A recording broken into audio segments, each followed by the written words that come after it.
We're here at the Hasely Crawford Stadium in Trinidad. I'm here with Coach Babb. Today's session is almost over. How would you assess today's session? I think today's session nearly was about track familiarity. We recognize that over the years that the Trinidad track has sweeping turns, unlike Barbados where turns tend to be a bit sharper. So it was a good session this morning where the athletes came, did some training, went through some paces, do a couple of starts to get a feel of how the track and to get familiar with the turns, which appear to be a bit longer, but it's still 100 meters, but the angle is a bit different. Okay, are there any updates in terms of injuries or anything like that? There are no major injuries that I can think of. I think the athletes look in good shape.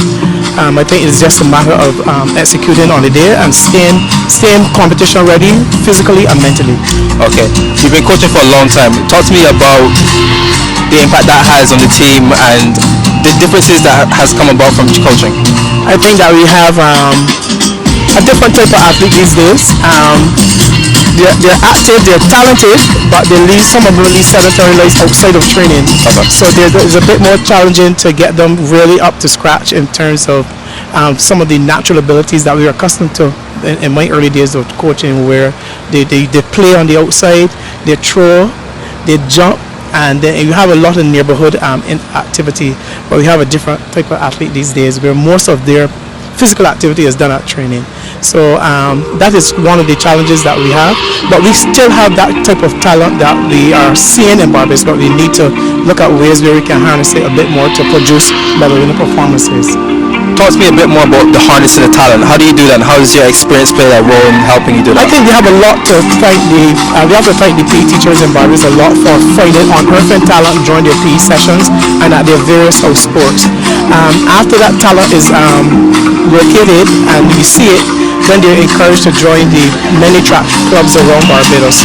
And then they realize that this can give those opportunities in terms of travel, represent their country, and of course the scholarships can be realized as well. Okay, as a coach, how do you make sure the athlete stays injury free but hits their peak performance come competition time?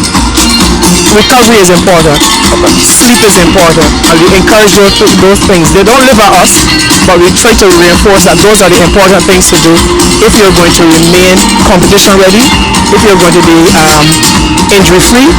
But sometimes we have to recognize the loading and the volume that happens at the various sessions, and once we can have a good eye to that as coaches, then we keep the athlete as competition ready as possible. Fantastic. Okay, based on what you've seen in the squads, how would you assess in terms of medals?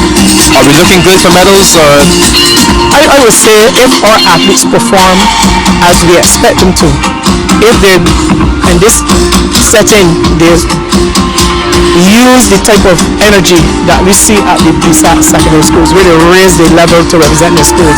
If they can raise the level to represent the country, we can see PR performances, personal bests.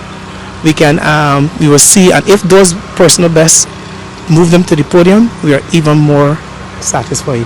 It's a very good answer. You didn't quite answer the question, but it's still a very good answer.